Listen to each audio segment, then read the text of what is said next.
Okay, students. So now we are going to discuss the point continuity of complex function. Okay, so first of all, we are going to discuss what is the definition and the result, and after that we will discuss the algebra of continuity as well as some examples over the continuity. So first of all, please try to understand the definition. आप definition को समझे क्या होता है continuity. आपको सीधा अगर आपको रियल एनालिसिस को अगर देखें आप तो आप समझ लें कि रियल एनालिसिस में कंटिन्यूटी क्या होता है। अगर रियल एनालिसिस पढ़ रहे हैं तो रियल एनालिसिस का मतलब ये होता है कि अगर किसी चीज़ का आप ग्राफ आप विदाउट लिफ्टिंग द पेंसिल, मतलब अगर आप उसको बना देते हैं तो वो कंटिन्यूस होता है। जैसे आप देखें एफ ऑफ एक्स, ये जो है ना इसका ग्राफ जो होता है एक आइडेंटिटी फंक्शन होता है, और ये जो है ना इस तरह का इसका ग्राफ ये होता है। तो आप देखिए ये ग्राफ हम यहाँ से यहाँ तक ड्रॉ कर दिए तो ये आपका क्या है, कंटिन्यूस है। हर पॉइंट पे ये क्या होगा, कंटिन्यूस होगा। नेक्स्ट, अगर आपका ये ग्राफ है f of x equal to क्या, एक्स स्क्वायर, तो आप देखें f of x equal to x square, ये पैराबोलिक ग्राफ है। तो आप देखेंगे यहाँ पे कि इसका ग्राफ हम लोग ड्रॉ कर सकते हैं। यहाँ पे इस तरह का ग्राफ देखिए, विदाउट लिफ्टिंग द पेंसिल हम इसके ग्राफ को ड्रॉ कर देंगे। तो अगर किसी फंक्शन का आप विदाउट लिफ्टिंग द पेंसिल से ग्राफ अगर ड्रॉ कर लेते तो वो कंटिन्यूस होता है, ठीक है। लेकिन बात यहाँ पे है, यहाँ बात है टू वेरिएबल्स का, यहाँ पे बात होता है टू वेरिएबल्स का, तो ये चीज़ हम लोग यहाँ पे अप्लाई नहीं कर पाते हैं। तो यहाँ पे देखेंगे, यहाँ पे टू वेरिएबल का पार्ट होता है ये आपका। तो टू वेरिएबल में कैसे आप निकालेंगे, आप देखें यहाँ पे सबसे पहला तो क्या है कि कम्प्लेक्स फंक्शन, अगर कोई कम्प्लेक्स फंक्शन दिया हुआ F is a continuous at point z0, अगर ये पॉइंट जो है, एक पॉइंट जो होगा z0 वो प्लेन में क्या होगा, एक कंटिन्यूस हो। जैसे कि मान लेते हैं कोई यहाँ पे यहाँ पे कोई एक यहाँ पे दिया हुआ है कोई प्लेन, ठीक है, वहाँ पे एक पॉइंट हम लोग लेंगे जिसका नाम होगा z0, और ये z0 में क्या होगा, x0 और y0 होगा। अब यहाँ पे ये अगर कंटिन्यूस होगा, जब उस फंक्शन में z टेंड्स टू z0 अगर निकालेंगे, उस फंक्शन के z0 का इक्वल हो जाए, मतलब उस फंक्शन का जो हम लोग लिमिट्स निकालेंगे अगर वो एफ ऑफ z0 मतलब उस पॉइंट का अगर इक्वल हो जाए तो समझेंगे क्या, तो पॉइंट पे वो उस पॉइंट पे क्या होगा, कंटिन्यूस होगा, वो उस पॉइंट पे कंटिन्यूस होगा, ठीक है। तो आप नेक्स्ट है criteria of the continuous at the point. क्या करेक्टेरिया होता है इसका, तीन करेक्टेरिया है यहाँ पे। देखिए सबसे पहला तो आप क्या करेंगे, limit z tends to z0 f z exist होना चाहिए। अगर ये एग्जिस्ट नहीं हुआ, उस फंक्शन पे लिमिट एग्जिस्ट नहीं हो रहा, आपको हम बार बार बताते थे कि लिमिट एग्जिस्ट होगा तभी उसको कंटिन्यूटी चेक करेंगे। तो ये आपका लिमिट का कंडीशन दिया हुआ है, अगर ये लिमिट एग्जिस्ट होगा तो ही हम लोग कंटिन्यूटी में आगे बढ़ेंगे, और अगर कंटिन्यूटी एग्जिस्ट होगा तभी हम लोग डिफरेंशिएबिलिटी में आगे बढ़ेंगे, और जब भी डिफरेंशिएबिलिटी एग्जिस्ट होगा तब हम लोग जाके एनालिटिक फंक्शन के बारे में सोचेंगे। एफ इज डिफाइन, उसके बाद पहला क्या है कि एफ को हम लोग डिफाइन करना चाहिए, z0 पे हम लोग को एफ को डिफाइन करना चाहिए। डिफाइन का मतलब जैसे कि आप देखें, जैसे कि सपोज हम एक क्वेश्चन यहाँ पे देते हैं, सपोज यहाँ पे देखें ये दे देते हैं हम, suppose limit z tends to 2 ये लिख दिए हम, और यहाँ पे देखेंगे, यहाँ पे हम लिख दिए z+1 बाय z-2। अब यहाँ पे देखेंगे आप, ये डिफाइन नहीं है, ये फंक्शन जो है 2 पे डिफाइन नहीं है, क्योंकि जैसे हम 2 पुट करेंगे इसमें ना, जैसे यहाँ पे 2 पुट करेंगे क्या हो जाएगा, ये z+1 पर 0 हो जाएगा, मतलब ये आपका डिफाइन नहीं है, उस पॉइंट पे डिफाइन नहीं है। तो जब डिफाइन होना चाहिए मतलब लिमिट उस पॉइंट पे डिफाइन होना चाहिए। पहला पॉइंट है लिमिट एग्जिस्ट होना चाहिए, दूसरा उस पॉइंट पे लिमिट डिफाइन होना चाहिए, और तीसरा उस लिमिट का जो वैल्यू होगा फंक्शन ऑफ एट z0 का इक्वल होना चाहिए। z0 का मतलब समझते हैं आपसे क्या होता है। जैसे कि सपोज हम एक एग्जांपल लेते हैं, जैसे हम एक एग्जांपल लिखिए आप, यहाँ पे z टेंड्स टू क्या है, अगर हम लोग 3 लेते हैं, ठीक है, ये ले लिए हम लोग, और यहाँ पे हम लोग यहाँ लिख देते हैं z+1, यार यहाँ पे लिख देते हैं क्या, z+2। अब देखें इस पॉइंट पे डिफाइन है, ये डिफाइन, क्योंकि यहाँ पे जब 3 पुट करेंगे तो 3 to 5 इसका मतलब डिफाइन है, मतलब यहाँ पे कुछ वैल्यू दे, मतलब इन्फिनिटी नहीं आ रहा है। डिफाइन का मतलब ये आपको 0 आ रहा था, मतलब ये 1/0 मतलब समथिंग बाय 0 क्या होगा, नॉट डिफाइन होता है। तो यहाँ पे तो डिफाइन किया, इस पॉइंट पे क्या है, डिफाइन है पहला। दूसरा, इसमें लिमिट एग्जिस्ट होगा नहीं होगा उसको लोग चेक करेंगे, और तीसरा क्या है कि हम लोग का इसका जो लिमिट निकलेगा, यहाँ पे z0 का वैल्यू कितना है, 3 है, ठीक है, ये फंक्शन का वैल्यू कितना है, आप देखें ये फंक्शन का वैल्यू है, ठीक है। अब यहाँ पे इसका मतलब क्या होता है, z0 उसमें पुट करें, z0 उसमें पुट करेंगे, मतलब इसमें इस वैल्यू में z+1 और z+2, ये है आपका z0 का वैल्यू कितना, 3 है, तो 3 पुट करेंगे आप, तो 3+1 बाय 3+2 कितना आ गया आपका, 4/6। अब यहाँ पे जो वैल्यू आएगा इसका मतलब ये जो 4/6 आएगा वो किसका वैल्यू आएगा, जो लिमिट का जो वैल्यू कैलकुलेट करेंगे चाहिए, उस पॉइंट पे फंक्शन का वैल्यू निकलना चाहिए। मतलब ये 4/6 आ गया। अब इसको हम लोग अगर सॉल्व करें, इस फंक्शन को सॉल्व करें, इस लिमिट को सॉल्व करें, अगर ये 4/6 आ जाए तो हम लोग समझेंगे कि ये कंटिन्यूटी होगा। कंटिन्यूटी का मतलब यही हो गया आपका, पहला तो उस पॉइंट पे डिफाइन होना चाहिए, दूसरा उस पॉइंट पे जिस पॉइंट पे चेक कर रहे हैं हम लोग, उस पॉइंट में फंक्शन का वैल्यू और लिमिट का वैल्यू दोनों सेम होना चाहिए। उस पॉइंट पे फंक्शन का वैल्यू, आप समझे, उस पॉइंट पे फंक्शन का वैल्यू और लिमिट जो है दोनों सेम होना चाहिए। मतलब इसको दिमाग पे हम एक ही चीज़ रखें कि उस पॉइंट पे जो भी वैल्यू हम लोग लिमिट का निकालेंगे, आप इतना डेफिनेशन को छोड़ दें, आप दिमाग में एक चीज़ को ट्राई करें, जिस पॉइंट पे आपको टेस्ट करना है कंटिन्यूटी है कि नहीं, उस पॉइंट पे आप लिमिट निकालें और उस पॉइंट में उस फंक्शन का वैल्यू निकालें। अगर दोनों इक्वल हो जाए तो समझ जाना है कि वो क्या होगा, कंटिन्यूटी होगा, अदरवाइज नहीं होगा। अगला इसका रिजल्ट क्या है, रिजल्ट नंबर 1 हम आपको बता रहे पहले, फिर रिजल्ट 2 डिस्कस करेंगे। तो रिजल्ट नंबर 1 आपका ये है, रिजल्ट नंबर 1 में आपका है कि अगर वो फंक्शन जो है मतलब रियल और इमेजिनरी पार्ट्स में हो, जैसे देखिए ये function f(z)u(x, y) + i(v(x) is continuous at point z0। अभी हम आपको जो एग्जांपल दिए थे ना, वो एग्जांपल आपका फंक्शन किस फॉर्म में था, आपका फंक्शन किस फॉर्म में था, जेड के फॉर्म में था। आपको ये हम एग्जांपल दिए थे, जो भी एग्जांपल दिए थे यहाँ पे, वो आपको यहाँ से लिमिट उसको चेक करते हैं। अब अगर उस फंक्शन को आप इसको चेंज कर लिए, कैसे, रियल और इमेजिनरी पार्ट्स में, आपको हम बोले कि आपको सेपरेट करने के लिए बताए थे, एक्स का वैल्यू जेड का वैल्यू पुट करेंगे यहाँ पे, और ये आप x + i y + 3 पुट करेंगे, और यहाँ से जो रियल और इमेजिनरी पार्ट्स आएगा, जो भी आएगा यहाँ पे, मान लें कि यहाँ पे कुछ अगर आ रहा है मेरा, जैसे सपोज यहाँ पे ये आ गया x² + x/x² + y², ये y/x² + y², कुछ अगर ऐसा आ गया, ठीक है, ये क्या है, u का वैल्यू, और ये क्या है, v का वैल्यू।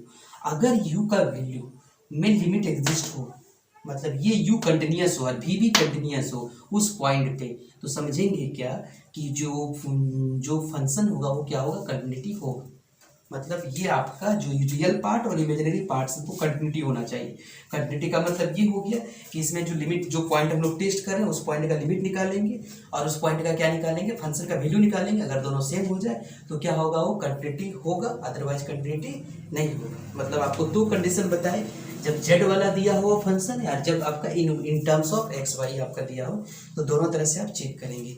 इसका रिजल्ट नंबर 2 लिख लें। इसका रिजल्ट ये तो 1 था, अब रिजल्ट 2 हम बताते हैं आपको। रिजल्ट नंबर 2 इसका, ये रिजल्ट नंबर 2 इसका लिख लें आप, और उसके बाद हम इसका एक एग्जांपल देते हैं इसका।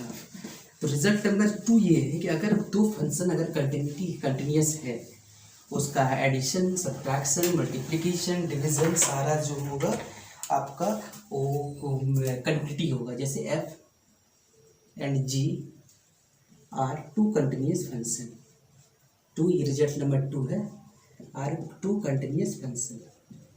अगर 2 फंक्शन जो है कंटिन्यूअस दिया हुआ है तो उसका एडिशन भी क्या होगा, कंटिन्यूअस होगा,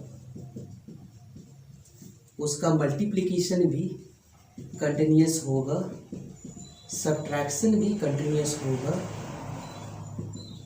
और डिवीजन भी कंटिन्यूअस होगा।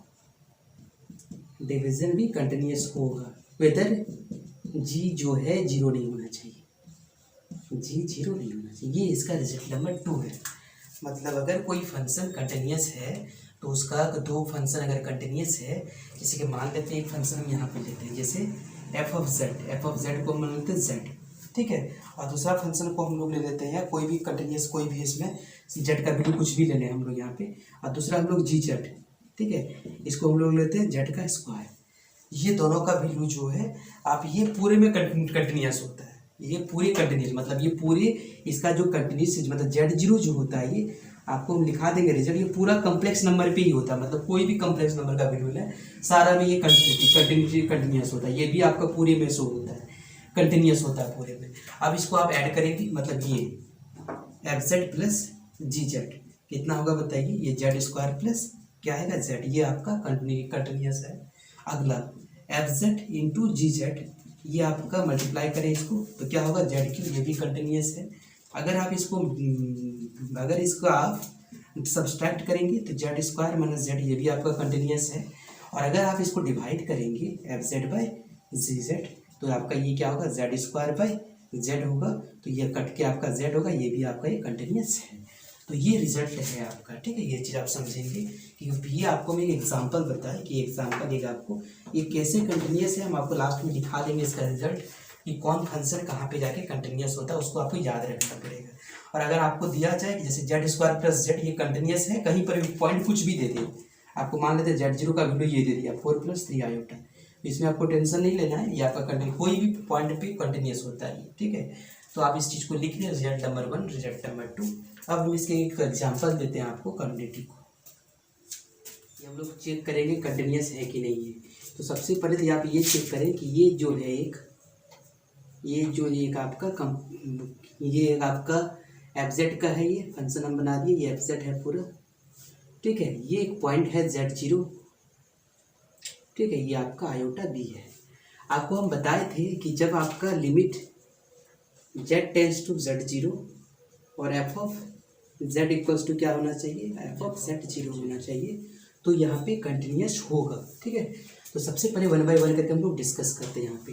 तो सबसे पहले हम लोग निकालेंगे क्या, यहाँ पे लिमिट से पहले कि जो सेट ऑफ कंटिन्यूटी होता है कहाँ कहाँ होता है, उस सब चीज़ को समझ लें आप। सबसे पहले ये जो हम टेबल आपको बता के दिए हैं, पहला अगर आपका एफजेड, ये जो एफजेड अगर आपका जेड हो, एफजेड अगर सिर्फ हो जेड, तो वो क्या होगा, पूरे कम्प्लेक्स प्लेन में वो क्या होगा, कोई भी पॉइंट पे कंटिन्यूटी होगा, सारे पॉइंट पे होगा।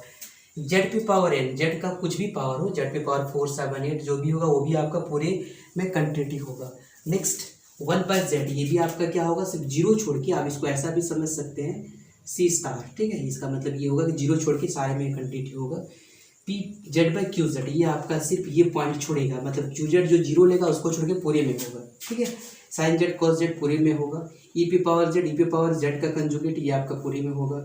साइन हाइपरबोलिक कॉस हाइपरबोलिक ये पूरे कम्प्लेक्स प्लेन नंबर में होगा।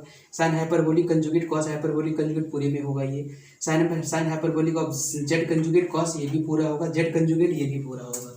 अब ये रियल नंबर अगर सिर्फ रियल पार्ट दिया हो पूरे में होगा, अगर रियल पार्ट मतलब रियल पार्ट अगर सिर्फ दिया हुआ फिर भी होगा। ये इमेजिनरी पार्ट्स होगा फिर भी होगा। ये जेड का मॉडुलस भी होगा पूरा, argument of z equals to भी होगा, पूरा कम्प्लेक्स में होगा आपका। लॉग जेड भी होगा आपका, सिर्फ कम्प्लेक्स नंबर और माइनस इन्फिनिटी जीरो से छोड़ के सारा होगा। जेड बाय जेड कंजुगेट या जेड कंजुगेट बाय जेड ये आपका सी इन्फिनिटिव का मतलब होता है कम्प्लेक्स नंबर में जीरो को छोड़ के सारा होगा। तो ये सारी चीज़ आपको दिया हुआ है, ठीक है। ये आपका कंटिन्यूटी है। अगर आपसे क्वेश्चन पूछा जाए, ये आपको थोड़ा कुछ समझ लें इस चीज़ का कि इसका यूज क्या होता है। जैसे कि समझ लें यहाँ पे जेड पे पावर 4 प्लस, ठीक है, 1 बाई जेड का स्क्वायर, ठीक है, 1 बाई जेड का स्क्वायर। आपसे हम अगर क्वेश्चन पूछें कि बताइए जो ये एफजेड है क्या ये कंटिन्यूस है, तो आपका ये जो फंक्शन है कंटिन्यूस है। तो आप देखें यहाँ पे सबसे पहले ये कंटिन्यूस है कि नहीं आपको चेक करना है। सबसे पहले आपको ये अगर चेक करने दिया जाए एट Z0 सिर्फ जीरो पर, तो ये कंटिन्यूस नहीं होगा। बोलो क्यों, क्योंकि ये तो कंटिन्यूस है जीरो पर, ये तो आपका जेड देखिए यहाँ पे जेड का कोई भी पावर आपका वो क्या होगा कंटिन्यूटी होगा, लेकिन 1 बाय जेड वो जीरो पर कंटिन्यूस नहीं होता है। मतलब ये जो है 1 बाय जेड वाला पार्ट ये आपका जीरो पे कंटिन्यूस नहीं होगा, और ये आपका कंटिन्यूस और ये non continuous, continuous plus non continuous equal to non continuous function होता है। तो ये आपका नॉन कंटिन्यूस फंक्शन। अगर आपको हम ये दे रहे हैं आपको जेड पे पावर 4 प्लस 1 बाई जेड का स्क्वायर, यहाँ पे दे दें आपका जेड का वैल्यू कुछ दे दें, यहाँ पे जेड का वैल्यू कुछ भी दे दें कम्प्लेक्स नंबर में, हम आपको ये दे देते हैं 4 + 2 आयोटा, ठीक है, ऐसा दे देते हैं हम। तो यहाँ पे आप समझेंगे ये आपका होगा। क्यों होगा, इसलिए क्योंकि ये आपका हर फंक्शन भी डिफाइन कर लेगा, ठीक है। ये भी इस पॉइंट पे क्या होगा कंटिन्यूटी होगा, ये भी होगा कंटिन्यू, दो कंटिन्यूटी फंक्शन का जो मतलब मल्टीप्लिकेशन एडिशन भी कंटिन्यूस होगा। जैसे अगर आपको हम ये दे दिया जाए, ठीक है, जैसे आप देखें इस चीज़ को, जैसे आपको हम ये दे दिए जेड स्क्वायर प्लस ई पे पावर जेड, ठीक है, और ई पे पावर यहाँ पे ई पे पावर जेड दे दिए, उसके बाद दे दिए हम जेड कंजुगेट। अब आपसे हम पूछ रहे हैं कि आप बताइए ये फंक्शन जो है कंटिन्यूस होगा कि नहीं होगा। तो आपका ये फंक्शन कंटिन्यूस होगा, बिकॉज ये भी फंक्शन कंटिन्यूस है, ये भी कंटिन्यूस है, ये भी कंटिन्यूस है। तो आपका ये फंक्शन क्या होगा कंटिन्यूस होगा। जेड का वैल्यू कुछ भी हो ये फंक्शन क्या होगा कंटिन्यूस होगा, क्योंकि इसके sum of continuous function is always continuous. तो ये आपको दिमाग में रखना है ये सारा, तभी आपका ये क्लियर हो पाएगा। जैसे कि अब आपको हम ये चेक करने के लिए दिए कि बताइए ये चेक कीजिए आपका जेड पे पावर 4 जेड पे power Q plus 4z plus 1 ये आपका कंटिन्यूस होगा, ठीक है। ये आपका कंटिन्यूस फंक्शन हो जाएगा आपका, तो इसको 1 नहीं लिखते हैं हम, इसको ये 4 से ये आपका ये कंटिन्यूस फंक्शन होगा। ये चीज़ आपको ध्यान देंगे इस चीज़ को, ठीक है। ये आपका सेट ऑफ कंटिन्यूटी का है, और ये सेट ऑफ कंटिन्यूटी आपको, अब हम उसको नेक्स्ट टॉपिक आपको डिफरेंशिएबिलिटी पढ़ाएंगे, तो ये आपका सारा काम आएगा, ठीक है। आप डिफरेंशिएबिलिटी क्या होगा, डिफरेंशिएबिलिटी का जो है आपको सबसे पहले तो ये समझेंगे यहाँ पे कि क्या होता है। ये देखिए, the function F Z you जो है एक फंक्शन है आपका, ये रियल है, इमेजिनरी है, सेड टू बी डिफरेंटेबल। एक पॉइंट हम लोग डिफरेंटेबल कहेंगे Z equals to Z zero में, if F Z is continuous. उस पॉइंट पे जो बताया आपको कंटिन्यूस होना चाहिए, मतलब लिमिट एग्जिस्ट होना चाहिए। तो आप यहाँ पे देखें, derivative of F Z is limit equals to limit Z tends to Z zero F Z minus F Z zero जो divided by Z minus Z zero exist होना चाहिए। मतलब ये जो लिमिट का जो वैल्यू होगा, उसका डेरिवेटिव का वैल्यू होगा, दोनों आपका क्या होगा, इक्वल होना चाहिए। मतलब ये चीज़ आपका एग्जिस्ट होना चाहिए, तभी होगा। इसका रिजल्ट नंबर 1 है कि आपको पता होगा कि आपको जब तक कंटिन्यूटी नहीं होगा तब तक वो डिफरेंशिएबिलिटी हो नहीं सकता है। वही लिखिए, a necessary condition of F Z to be differentiable at Z zero is that the F Z should be continuous at Z equal to Z zero. मतलब अगर कोई फंक्शन कंटिन्यूटी है तभी वो डिफरेंटेबिलिटी होगा, अदरवाइज वो नहीं होगा। हम एक एग्जांपल देते हैं यहाँ पे आपको, जैसे आप एग्जांपल देखें यहाँ पे एक एग्जांपल जैसे कि आपको एफ जेड एक हम लोग फंक्शन ले लेते हैं, f z equals to z, ये मॉड्यूलस ऑफ जेड, ये आपका जो है मॉड्यूलस ऑफ जेड जो है कंटिन्यूस है, ठीक है, इज कंटिन्यूस। ये फंक्शन जो है आपका कंटिन्यूस है, फंक्शन इज कंटिन्यूस। अभी हम आपको टेबल से बताए थे, ये कंटिन्यूस है, कंटिन्यूस बट नॉट डिफरेंटेबल, ये आपका डिफरेंटेबल नहीं है। तो आप ये देख रहे हैं, बट नॉट डिफरेंटेबल, ये आपका डिफरेंटेबल नहीं है। तो आप इस चीज़ को समझेंगे। आप यहाँ पे अगर फंक्शन कंटिन्यूस होगा लेकिन डिफरेंटेबल नहीं होगा, मतलब आपको कंटिन्यूस होना ही चाहिए। जैसे कि अगर हम लोग यहाँ पे अगर चेक करें limit Z tends to Z zero, ठीक है, हम जेड जीरो का वैल्यू हम लोग जीरो ले रहे हैं, यहाँ पे जीरो पे हम लोग चेक करेंगे। तो आप यहाँ पे देखेंगे, सबसे पहले यहाँ तो आपका formula F Z minus F Z zero divided by क्या है, जेड माइनस जेड जीरो। हम लोग यहाँ पे जेड जीरो का वैल्यू जीरो ले रहे हैं, तो क्या होगा, देखें यहाँ पे लिमिट ये आपका f z tends to zero, और ये जो वैल्यू आएगा एफ जेड का वैल्यू क्या है आपका, देखें ये आ जाएगा मॉड्यूलस ऑफ जेड, ये आपका जो है मॉड्यूलस ऑफ जेड आएगा, और ये जो होगा जेड जीरो ये आ जाएगा मॉड्यूलस ऑफ जेड जीरो आ जाएगा, और यहाँ पे जो नीचे आएगा इसका ये क्या होगा आपका जेड आएगा, और ये आपका जो होगा मॉड्यूलस ऑफ क्या होगा जेड जीरो, ये आपका जेड जीरो आएगा आपका।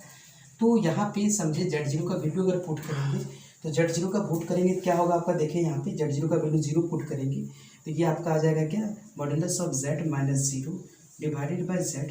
इसका मतलब ये जो फंक्शन है इसमें एग्जिस्ट ही नहीं करता है, आपको पता होगा ये फंक्शन एग्जिस्ट नहीं करता जीरो पे, डज नॉट एग्जिस्ट, ठीक है ये फंक्शन, क्योंकि आपको हम बताए थे ये जेड इक्वल्स टू अगर जीरो करेंगे तो ये आपका क्या होगा, इन्फिनिटी हो जाएगा, तो ये आपका एग्जिस्ट नहीं किया, इसलिए इसका डिफरेंटेबल ये नहीं हुआ।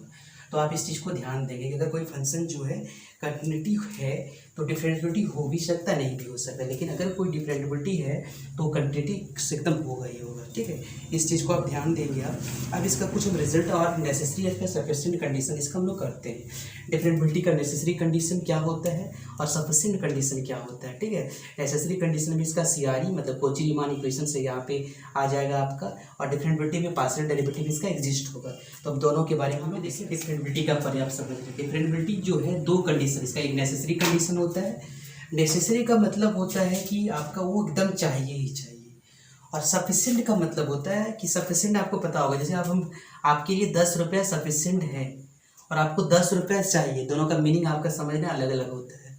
कि 10 रुपया सफिशिएंट इस चीज़ के लिए और 10 रुपया चाहिए, इसका मतलब ये दोनों अलग अलग चीज़ होता है, ठीक है। तो आप इस चीज़ को जरूर समझेंगे। डिफरेंशिएबिलिटी की दो तरह चीज़ होता है, एक नेसेसरी मतलब ये तो आपको चाहिए ही चाहिए, ये इसको आपको ये कंडीशन आपको चाहिए ही चाहिए, मतलब कोई फंक्शन अगर डिफरेंटेबल है तो ये नेसेसरी कंडीशन है। सफिशिएंट का मतलब ये आपका हो भी सकता नहीं भी हो सकता। देखिए यहाँ पे सबसे पहले इसका नेसेसरी कंडीशन में होता है CRE मतलब कोशी-रीमान इक्वेशन।